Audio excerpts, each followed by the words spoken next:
Nat Geo Wild. Le vieux tigre est blessé. Il paraît vaincu. Le jeune pense l'avoir dominé. Mais le molosse est toujours debout. Un tigre de son âge a pu connaître des dizaines de combats.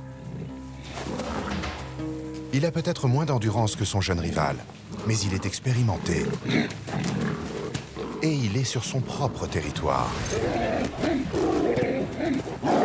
Attaquant par surprise, il reprend le dessus. Il vise la veine jugulaire.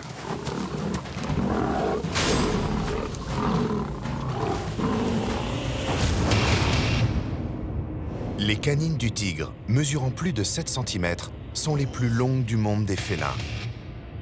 Grâce à l'espace qui les sépare entre elles et qui les éloigne des molaires, elles peuvent s'enfoncer profondément dans une proie. Les nerfs situés sur les pointes des dents sont tellement sensibles que le tigre sent exactement où il doit mordre pour rompre la moelle épinière. Il exerce une pression de 70 kg par centimètre carré. Contrairement à celle de l'homme, la mâchoire du tigre ne peut bouger que de bas en haut et pas sur les côtés. Donc, même si la proie se débat, son étreinte ne peut pas se relâcher. C'est la fin. La trachée du jeune mâle est compressée. Il ne peut plus respirer. Il s'étouffe et agonise lentement.